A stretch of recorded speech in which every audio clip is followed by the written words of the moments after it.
ఐదో కీర్తన మొదటి 10 వచనాలని మనము ధ్యానం చేద్దామండి. చిన్న ప్రార్థన చేసుకొని దేవుని వాక్యాన్ని మనం ధ్యానం చేద్దాం. ప్రేమగల తండ్రి, పరలోక దేవా, మీకు లెక్కలేని వందనాలు, స్తోత్రాలు చెల్లిస్తూ ఉంటున్నాం. మరి ఈ కీర్తనలో 38వ కీర్తనలో కొన్ని వచనాలు మేము ధ్యానించబోతూ ఉంటున్నాం. మరి మీరు మీ వాక్యం ద్వారా మాతో మాట్లాడమని అడుగుచు, మా ప్రార్థన ఆలకించమని యేసు నామములో అడుగుచున్నాం తండ్రి. ఆమేన్. కీర్తనలు 38వ కీర్తన 1వ వచనము చదివినట్టయితే ఈ రీతిగా రాయబడి ఉందండి. యెహోవా కోప ఉద్రేకము చేత నన్ను గద్దింపకము, నీ ఉగ్రత చేత నన్ను శిక్షింపకము అని ఇక్కడ కీర్తనకారుడైన దావీదు రాజు తాను మొరపెట్టడం మనం చూస్తుంటున్నాం. కీర్తనకారుడైన దావీదు తాను ఏమని దేవుడిని ప్రార్థిస్తున్నాడంటే, దేవా నీ కోపము ఉద్రేకము చేత నన్ను గద్దింపకము, దేవా నీ కోపము చేత నన్ను గద్దింపకము, నీ ఉగ్రత చేత నన్ను శిక్షింపకము. అవును దేవా, నీ కోపము చేత నన్ను గద్దింపకు. ఎప్పుడైనా మనము దేవునికి ప్రార్థన చేయడంలో ఈ రీతిగా మనం ప్రార్థించామా? ఈ ప్రార్థన దావీదు రాజు ఎందుకు ఈ రీతిగా అడుగుతూ ఉంటున్నాడు? దేవుడు ఎందుకు దావీదు రాజు మీద కోపంగా ఉన్నాడు? ఎందుకు దావీదు రాజు మీద దేవుని ఉగ్రత చేత శిక్షింపబడుచు ఉంటున్నాడు అనేది మనము పరిశీలించినట్టయితే, ధ్యానించినట్టయితే, దావీదు రాజు ఆయన మానవుడిగా ఈ లోకంలో జీవించి ఉన్నాడు. ఆయన గురించి దేవుని వాక్యంలో రాయబడి ఉంది. కానీ మనలాగనే ఆయన మానవుడిగా ఈ లోకంలో జీవించి ఉన్నాడు. మానవుడిగా జీవించిన కాలంలో తాను దేవునికి వ్యతిరేకంగా ఆయన పాపము చేసిన వ్యక్తి అంటున్నాడు. అయితే తను ఆ పాపము తెలుసుకొని ఉన్నాడు. తెలుసుకొని, దేవా ఇదిగో నువ్వు నన్ను శిక్షిస్తుంటున్నావు కాబట్టి దేవా నువ్వు నన్ను శిక్షించకు. దేవుని శిక్ష ఎప్పుడైతే మన మీదకి వస్తుంటుందో దేవుడు మనల్ని ఇదిగో ఆయన క్షమించే దేవుడు అంటున్నాడు. దేవుని శిక్షను మనము భరించలేకపోవచ్చు. దేవుడు మనల్ని శిక్షించినప్పుడు మనం చాలా కృంగిపోయిన పరిస్థితిలో ఉంటాం. దేవుడు మనల్ని శిక్షించినప్పుడు ఇదిగో దేవా నేను చాలా బలహీనుడిగా ఉన్నాను అనే పరిస్థితిలో ఉంటాం. తప్పు చేసినప్పుడు దేవుడు మనల్ని గద్దిస్తాడు. ఆయన మనల్ని శిక్షించే దేవుడు అంటున్నాడు. ఇదిగో దేవుడు ఆయన దావీదు రాజుని శిక్షించి ఉన్నాడు. ఆ యొక్క సన్నివేశంలో దావీదు రాజు దేవునికి ఏమని మొరబెట్టుకుంటున్నాడంటే, యెహోవా నీ యొక్క కోపోద్రేకము చేత నన్ను గద్దింపకము. ఇదిగో దేవా నీ కోపము చేత నన్ను గద్దింపకు, నీ ఉగ్రత చేత నన్ను శిక్షింపకము. ఇదిగో దేవా నీ ఉగ్రత చేత నన్ను శిక్షించొద్దు. దేవా నేను మానవుడిని అంటున్నాను, నువ్వు దేవుడు అంటున్నావు. నీవు శిక్షించినట్లయితే నేను భరించలేను. ఇదిగో దేవా నువ్వు నన్ను గద్దించినట్లయితే నేను భరించలేను. కాబట్టి ఇదిగో దేవా నువ్వు నన్ను గద్దింపకు, శిక్షింపకము అని దావీదు రాజు ఈ కీర్తనని మొదలు పెడుతూ ఉంటున్నాడు. తన వేదన బాధల నుంచి ఈ కీర్తనలో ఇదిగో దావీదు రాజు ఇక్కడ మొరపెట్టడం మనం చూస్తుంటున్నాం. దావీదు రాజు తన తప్పు తాను తెలుసుకోవడే వ్యక్తి అంటున్నాడు. దావీదు రాజు ఎల్లప్పుడూ తను తాను పరిశీలించుకునే వ్యక్తి అంటున్నాడు. మనం కూడా మన జీవితంలో మనది మనం పరిశీలించుకుని ఏ రీతిగా జీవిస్తుంటున్నాము అని ఆలోచిస్తుంటున్నామా అనేది చాలా ప్రాముఖ్యమైన విషయం ఉంటుంది. 2వ వచనానికి వచ్చేసరికి ఏమని రాయబడిందంటే, నీ బాణములు నాలో గట్టిగా నాటి ఉన్నవి. ఇదిగో దేవుడు శిక్షించడము దావీదు రాజుకి అది ఏ రీతిగా ఉంది అంటే, దావీదు రాజు యుద్ధాలు చేసే వ్యక్తి అంటున్నాడు. ఆయన రాజు కాబట్టి తను ఏమని సంబోధిస్తున్నాడంటే, తన బాధని వేదనని సంబోధిస్తూ, ఇదిగో దేవా నీ బాణములు నాలో గట్టిగా నాటి ఉన్నవి. ఇదిగో దేవా నీ బాణములు నా శరీరంలో కూర్చుకుని ఉన్నాయి. అవి చాలా గట్టిగా నాటుకొని ఉన్నాయి. అవి ఎంత పీకినా తీసినా అవి రావట్లేదు, నన్ను గాయపరుస్తూ ఉంటున్నాయి, నాలో చాలా వేదన ఉంది, బాధ ఉంది అని దావీదు రాజు మొరపెట్టుకోవడం మనం చూస్తుంటున్నాం. మనం కూడా మన జీవితంలో కృంగిపోయిన దశలో ఉన్నప్పుడు, ఇదిగో దేవా నేను తప్పు చేసి పాపం చేసి ఉన్నాను, నీ శిక్ష నా మీద పడుతుంది దేవా అని మనము గ్రహించి దేవుడిని ప్రార్థించినప్పుడు దేవుడు మనల్ని విడిపించే దేవుడు అంటున్నాడు. ఇక్కడ కూడా దావీదు రాజు దేవుడిని ప్రార్థిస్తూ ఉంటున్నాడు, దేవుడిని వేడుకుంటూ ఉంటున్నాడు. తను వేడుకుంటూ ప్రార్థిస్తూ ఈ మొరని చేస్తూ ఉంటున్నాడు. 2వ వచనం 2వ భాగంలో ఏమంటున్నాడంటే, నీ చెయ్యి నా మీద భారంగా ఉన్నది దేవా అని అడుగుతూ ఉంటున్నాడు దావీదు రాజు. దావీదు రాజు దేవుని ప్రార్థన చేస్తాను ఏమంటున్నాడంటే, ఇదిగో దేవా నీ చెయ్యి నా మీద ఎంతో భారముగా ఉంది. ఇదిగో దేవా నీ హస్తము నా మీద చాలా భారంగా ఉంది. అవునువా నువ్వు నన్ను కరుణించు, నువ్వు నన్ను విడిపించు అని ఇది దావీదు రాజు మొరపెడుతూ ఉంటున్నాడు దేవునికి. దేవుని హస్తము, దేవుని చేయి మన మీద పడినట్టయితే అది చాలా కఠినంగా, చాలా బాధగా ఉంటుందండి. అందుకే ఎప్పుడైనా కూడా మనము ఇది మన తప్పు తెలుసుకొని దేవుని ఎదుట ఒప్పుకోవడం చాలా ప్రాముఖ్యమైన విషయం. ఒప్పుకోకుండా మన జీవితాన్ని ఆ రీతిగానే మనం ముందుకు కొనసాగించినట్టయితే దేవుడు మనల్ని శిక్షించే దేవుడు అంటున్నాడు, గద్దించే దేవుడు అంటున్నాడు. 3వ వచనానికి వచ్చేసరికి దావీదు రాజు తాను ఏమంటున్నాడంటే, నీ కోపాగ్ని వలన ఆరోగ్యము నా శరీరంను విడిచిపోయెను. ఏదో దేవా నీ కోపము చేత, నీ కోప అగ్ని వలన ఏదో దేవా నా శరీరము, నా ఆరోగ్యము నా శరీరమును విడిచిపోయినది దేవా అని ప్రార్థిస్తూ ఉంటున్నాడు. ఎంత ఘోరమైన పరిస్థితులలో దావీదు రాజు ఉన్నాడు అనేది ఇక్కడ మనకు అర్థమవుతుందండి. దేవుడు శిక్షించినప్పుడు మనలో ఎక్కడ లేని బాధ వేదన ఉంటుంది. ఆయన హస్తము చాలా బరువుగా ఉంటుంది. అంతేకాకుండా మనలోంచి ఆరోగ్యం కూడా క్షీణించిపోతూ ఉంటుంది. దేవుడి కోపాగ్ని వలన ఆరోగ్యము క్షీణించిపోయింది అని దావీదు రాజు జ్ఞాపకం చేసుకుంటూ ఉంటున్నాడు.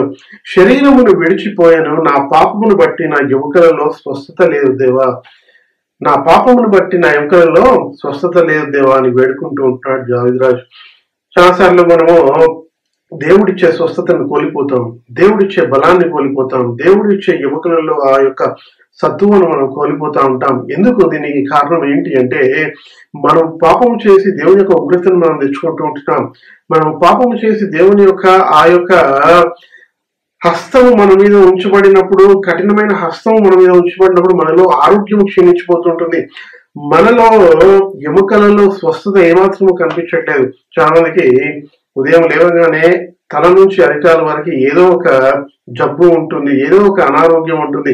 ఆ అనారోగ్యం చేత పీడించబడుతూ వారి జీవితంలో ఎలాంటి శాంతి సమాధానం ఉండకుండా ఉంటుంది. ఎందుకు? దీనికి కారణం ఏంటి అని బైబిల్లో నుంచి మనం పరిశీలించినట్టయితే ఇది దేవుని ఉగ్రత అయి ఉంటుంది అని మనం గ్రహించడం చాలా ప్రాముఖ్యమైన విషయం. అయితే ఇదిగో దేవా, నువ్వు ఉగ్రత కలిగి నా మీద దేవా నీ యొక్క హస్తాన్ని, కఠినమైన హస్తాన్ని నుంచో అయితే నేను బ్రతకగలనా అని ఆలోచించినట్టయితే దేవుడు మనకు అవకాశం ఇస్తుంటున్నాడు. చక్కని తరుణాన్ని మనకు అనుగ్రహిస్తూ ఉంటున్నాడు. ఇది మనది మనము దేవుని దగ్గరకు వచ్చి ఒప్పుకొని, ఇదే దేవా నేను తప్పు చేసి ఉన్నాను, నన్ను క్షమించు అని అన్నప్పుడు దేవుడు క్షమించే దేవుడు అంటాడు. దావీదు రాజు కూడా అదే పని ఇక్కడ చేస్తూ ఉంటున్నాడు.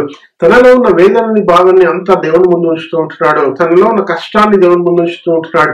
తను ఎంత శ్రమలలో ఉన్నాడో అవన్నీ దేవుని ముందు కుమ్మరిస్తూ ఉంటున్నాడు. అందుకే దావీదు రాజు ఏమని ప్రార్థన చేస్తున్నాడంటే, నీ కోపాగ్ని వలన దేవన ఆరోగ్యము క్షీణించిపోయింది, నా ఆరోగ్యం నాలో నుంచి విడిచిపోయింది, నా పాపమును బట్టి నా ఎముకలలో ఎక్కడా స్వస్థత లేదు దేవా, నువ్వు నన్ను బాగు చేయి, నువ్వు నన్ను బాగు చేసి రక్షించుదేవా అని దావీదు రాజు ఇక్కడ దేవుణ్ణి వేడుకుంటూ ఉంటున్నాడు. అలాంటి ప్రార్థన ఎప్పుడైనా మనం చేశామా? మన తప్పులను మనం తెలుసుకొని దేవుని ఎదుట మనము సాష్టాంగ పడి మనం ప్రార్థించే వారంగా ఉన్నామా? ఎప్పుడైనా మనం దేవుని ప్రార్థించినప్పుడు దేవుడు తప్పకుండా మనకు జవాబిచ్చే దేవుడై ఉన్నాడు అని మనం గ్రహిస్తూ ఉంటున్నామా? దావీదు రాజు తన గ్రహింపులోకి వస్తూ ఉంటున్నాడు. ఇంకా ఎంతకాలంగా మనం గ్రహింపకుండా మన జీవితాన్ని కొనసాగిస్తూ ఆ రీతిగానే ఉన్నట్టయితే ఇంకా మనము ఆ యొక్క వ్యాధులను, బాధలను మనం మోసుకుంటూ వెళ్తాము. కానీ ఒకవేళ ఒప్పుకున్నట్టయితే దేవుడు అవన్నిటి నుంచి ఆయన విడిపించే దేవుడు అంటున్నాడు. దావీదు రాజుని విడిపించిన దేవుడు ఆయన ఇదిగో మనల్ని కూడా విడిపించే దేవుడు అంటున్నాడు. ఎప్పుడైతే మనం ఒప్పుకొని పశ్చాత్తాపడి దేవా క్షమించు, యేసు ప్రభు ఈ లోకానికి నా నిమిత్తం వచ్చి ఉన్నాడు, ఆయన తన అమూల్యమైన రక్తాన్ని కార్చి ఉన్నాడు, నాకు రావాల్సిన శిక్షను తాను భరించి ఉన్నాడు దేవా, అయితే నా శిక్షను తొలగించు, నా బాధని, నా యొక్క అనారోగ్యాన్ని తీసివేయి దేవా అని మనము ఎప్పుడైతే దేవుడికి మొరపెడతామో దేవుడు తప్పకుండా ఆలకించే దేవుడు అంటున్నాడు. దావీదు రాజు కూడా ఆయన ప్రార్థన చేస్తూ ఉంటున్నాడు. 4వ వచనానికి వచ్చేసరికి తాను ఏమంటున్నాడంటే, నా దోషములు నా తల మీదుగా పొర్లిపోయి ఉన్నవి దేవా అని అంటున్నాడు. దావీదు రాజు తన యొక్క దోషములను జ్ఞాపకం చేసుకుంటూ ఉంటున్నాడు. తన తప్పులని, అపరాధములను జ్ఞాపకం చేసుకుంటూ తను ఏమంటాడంటే, ఏదేమో నేను ఎన్ని తప్పులు చేశాను, ఎన్ని అపరాధం చేసినాయంటే ఇది నా తల మీదుగా అవి పొర్లిపోతూ ఉంటున్నాయి, పోయి ఉన్నాయి, ఇంత ఘోరమైన దేవా నేను తప్పులు చేసి ఉన్నాను. ఎప్పుడైనా మనం మన యొక్క దేవుని యొక్క పరిశుద్ధత ముందు మన తప్పులని మనం జ్ఞాపకం చేసుకున్నట్టయితే అవి ఘోరమైన తప్పులుగా మనకు అనిపిస్తూ ఉంటాయి. దేవుడు అతి పరిశుద్ధుడై ఉన్నాడు. దేవుడు మనల్ని, మన యొక్క అపరాధములను ఏ కొలతతో కొలుస్తాడు అంటే ఆయన పరిశుద్ధత ఎదుట ఆ కొలతతో కొలుస్తాడు. అయితే ఆయన పరిశుద్ధత ఎదుట మనము పాపము చేసినప్పుడు ఇదిగో దేవుడు మనల్ని శిక్షించే దేవుడు అయినాడు. కానీ దేవుడు ఒక తరుణాన్ని అనుగ్రహిస్తూ ఉంటున్నాడు. అది ఏంటి అంటే, యేసు ప్రభుని లోకానికి ఆయన పంపించి ఉన్నాడు కాబట్టి మనకు రావాల్సిన శిక్షను ఆయన భరించి ఉన్నాడు కాబట్టి మనల్ని ఒకవేళ మనం పశ్చాత్తాపడినట్టయితే మనల్ని క్షమించే దేవుడు అంటున్నాడు. పరిపూర్ణమైన పశ్చాత్తాపం మనలో వచ్చినట్టయితే మనల్ని క్షమించి స్వస్థపరిచే దేవుడు అంటున్నాడు. అందుకే దావీదు రాజు ఎక్కడ కూడా దేవా నేను ఒప్పుకోకుండా ఉండట్లేదు, అన్నిటినీ నేను ఒప్పుకుంటున్నాను, ఏది నేను దాచిపెట్టట్లేదు దేవా, ప్రతి ఒక్క తప్పుని నేను ఒప్పుకుంటూ ఉంటున్నాను, నేను ఒప్పుకొని నేను పశ్చాత్తాపడుతుంటున్నాను అని దావీదు రాజు దేవుని ఎదుట ఆయన కన్నీరు కారుస్తూ ఉంటున్నాడు. దాని తర్వాత 4వ వచనం 2వ భాగంలో చూస్తే, నేను మోయలేని బరువు వలె అవి నా మీద మోపబడి ఉన్నవి దేవా. ఇదిగో దేవా, నా దోషముల నుంచి వచ్చే శిక్ష అది ఏ రీతిగా ఉందంటే, నేను మోయలేని బరువు వలె అవి నా మీద మోపబడి ఉన్నది దేవా అని వేడుకుంటూ ఉంటున్నాడు. మోయలేని బరువులు మనం ఈ లోకంలో మోస్తూ ఉంటున్నామా? మనము చేసిన పాపానికి శిక్షను మనము మోస్తూ ఉంటున్నామా? అవి మోయలేక అవి బరువులు కఠినంగా ఉన్నాయా? అవి ఆ బరువులను మనం తీసివేసుకోలేకపోతుంటున్నామా? అది దేవుని దగ్గరికి వచ్చినట్టయితే దేవుడు మంచి తరుణాన్ని అనుగ్రహిస్తుంటున్నాడు. ఆ బరువులను ఆయన తీసివేయాలని ఆయన యొక్క ఉద్దేశము, ఆలోచన ఏంటుంది. అందుకే యేసు ప్రభు ఈ లోకంలో ఆయన వచ్చినప్పుడు తన యొక్క పరిచర్యను మొదలుపెట్టినప్పుడు ఆయన అన్న విషయం ఏంటంటే, ప్రయాసపడి భారం మోయించిన సమస్త జనులారా మీరు నా యొద్దకు రండి, నేను మీకు విశ్రాంతి కలుగజేస్తాను. ప్రయాసపడి భారము మోయించున్న సమస్త జనులారా, ప్రయాసపడుతుంటున్నారు, భారాలను మోస్తూ ఉంటున్నారు. కొన్నిసార్లు ఆ భారము మన యొక్క పాపం వలన చాలా కఠినంగా మారి ఉండొచ్చు. ఆ భారాలని దేవుడు తొలగించాలనుకుంటున్నాడు. అందుకే యేసు ప్రభుని లోకాల్లోకి ఆయన పంపించి ఉన్నాడు. దావీదు రాజు తన జీవితంలో కూడా ఆయన తప్పు చేసి ఉన్నాడు. అందుకే నేను మోయలేని బరువు వలె అవి నా మీద మోపబడి ఉన్నాయి దేవా అని దేవుడిని వేడుకుంటూ ఉంటున్నాడు. దేవుడిని మనం వేడుకున్నప్పుడు దేవుడు సమాధానం ఇచ్చే దేవుడు అంటున్నాడు. దేవుడు మనల్ని విడిపించే దేవుడు అంటున్నాడు.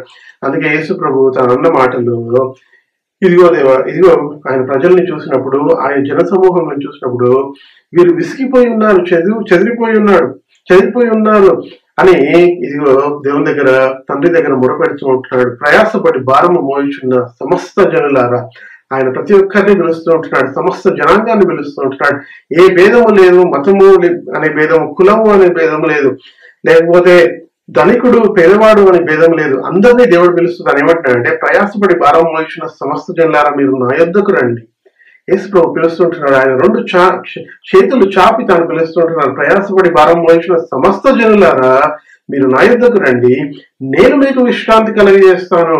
దేవుడు ఏమంటున్న విషయం ఏంటంటే, నేను మీకు విశ్రాంతిని అనుగ్రహిస్తాను. మీ పాపాలు ఒప్పుకోండి నా ఎదుటకు వచ్చి, ఎందుకంటే పాపాలు క్షమించడానికి నాకు అధికారం ఉంది. ఎందుకు అంటే, నేను పరలోకం నుంచి భూమి మీదకి దిగి వచ్చి మీ పాపంలో నేను మోసి ఉన్నాను అని యేసు ప్రభు ఈరోజు దేవుని వాక్యం ద్వారా మనతో మాట్లాడుతూ ఉంటున్నాడు. అది దేవుడు మనల్ని ఆయన రక్షించాలని ఆశ కలిగి ఉన్నాడు. దేవుడు మనల్ని స్వస్థపరచాలని ఆశ కలిగి ఉన్నాడు. ఈ వాక్యం ఈ రోజు వింటున్న మీరు దేవుని యొక్క స్వస్థతను, దేవుని యొక్క బలాన్ని, శక్తిని పొందుకునే రోజు ఇది మీ ముందు ఇక్కడ ఉంచబడి ఉంది. ఒకవేళ మీరు ఈ యొక్క వాక్యాన్ని అంగీకరించి ఒప్పుకున్నట్టయితే దేవుడు స్వస్థపరిచే దేవుడు అంటున్నాడు. ఇంకా దావీదు రాజు ఆయన 5వ వచనంలోకి వచ్చేసరికి తాను ఏమని అంటున్నాడంటే, తన పాపంలో ప్రతి ఒక్కటి ఒప్పుకుంటున్నాడండి దావీదు రాజు. నా మూర్ఖత్వం వలన కలిగిన నా గాయములు దుర్వాసన గలవై స్రవించుచున్నవి. ఇదిగోదేవా, నా మూర్ఖత్వము వలన కలిగిన గాయములు, ఇదిగోదేవా నేను మూర్ఖుడనై ప్రవర్తించాను. ఒకనొక సమయంలో నేను మూర్ఖుడనై ప్రవర్తించాను. ఆ మూర్ఖత్వము వలన కలిగిన గాయములు నాకున్నాయి. ఆ గాయాలు చూసినట్టయితే అవి దుర్వాసన కలిగి ఉన్నాయి. అవి ఎంతకు బాగవట్లేదు. నాకున్న గాయములు అవి ఎక్కడా అవి గాయములు, అవి స్వస్థత లేదు ఎక్కడ కూడా. అవిటి చూసిన దుర్వాసన కలిగి ఉంది. ఈరోజు దేవుని వాక్యం ద్వారా నేను ప్రకటిస్తూ ఉంటున్నాను, ఎవరైతే యేసు ప్రభుని సొంత రక్షకుడిగా అంగీకరిస్తుంటున్నారో, వారి పాపములు ఒప్పుకుంటూ ఉంటున్నారో, దేవుడు వారిని స్వస్థపరచబోతూ ఉంటున్నాడు. దేవుడు వారికి సంపూర్ణమైన స్వస్థతను కలుగజేస్తూ ఉంటున్నాడు. ఎందుకంటే యేసు ప్రభు అన్న మాట, ఇదిగో నేను పొందిన గాయం ద్వారా మీకు స్వస్థత అని యేసు ప్రభు సెలవిస్తూ ఉంటున్నాడు. ఒకవేళ మనం పరిపూర్ణ పశ్చాత్తాపడినట్టయితే దేవుడు తన ఆత్మ కార్యాన్ని మన మధ్యలో ఆయన జరిగించే దేవుడిగా ఉంటున్నాడు. దేవుడు మనల్ని స్వస్థపరిచే దేవుడిగా ఉంటున్నాడు. నా మూర్ఖత్వం వలన కలిగిన నా గాయములు దుర్వాసన గలవై స్రవించుచున్నవి. దుర్వాసన కలిగి దావీదు రాజు తనలో తాను ఎంత పశ్చాత్తాపడుతున్నాడంటే, తన యొక్క ప్రతి ఒక్క ఆ యొక్క పాపం నుంచి వచ్చిన వేదనని, పాపం నుంచి వచ్చిన ఆ యొక్క గాయములను, పాపం నుంచి వచ్చిన వ్యాధులను అన్నిటినీ దేవుని ముందు నుంచి ఒప్పుకుంటూ దేవుని ముందు సాష్టాంగపడి ప్రార్థన చేస్తూ ఉంటున్నాడు. అందుకే దావీదు రాజుని దేవుడు ఏమంటున్నాడంటే, ఇదిగో దావీదు నా హృదయానుసారుడై ఉన్నాడు, ఆయన పాపం అన్ని ఒప్పుకుంటుంటున్నాడు, ఏది వదిలివేయట్లేదు అని దావీదు రాజు గురించి దేవుడు సాక్ష్యం ఇస్తూ ఉంటున్నాడు. 6వ వచనానికి వచ్చేసరికి దావీదు రాజు తాను ఏమంటున్నాడంటే, నేను శ్రమ చేత మిక్కిలి కృంగి ఉన్నాను, దినమెల్లా దుఃఖాక్రాంతుడనై సంచరించుచున్నాను.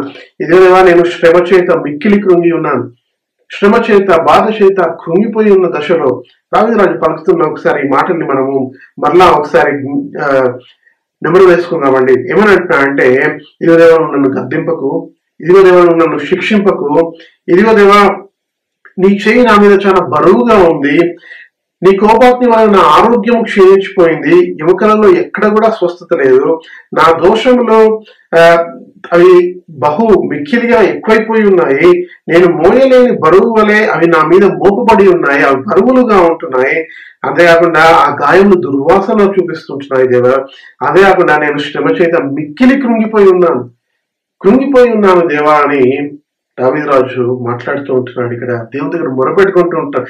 మనం అనుకుంటాం, ఇదిగో దేవా నేను నిల్చొని ఉన్నాను, నేను సరిగ్గానే ఉన్నాను అని అనుకుంటాం, కానీ మనము నిల్చొని ఉన్నాం అనుకుంటున్నాము, కానీ మనము ఇదిగో కృంగిపోయి పడిపోయిన దశలో ఉండొచ్చు. ఏదో మనం నిల్చోడానికి నిల్చుంటున్నాం, కానీ మనలో ఏ బలము శక్తి ఉండకపోవచ్చు, మనం చేసిన తప్పుల వల్ల పాపాల వల్ల.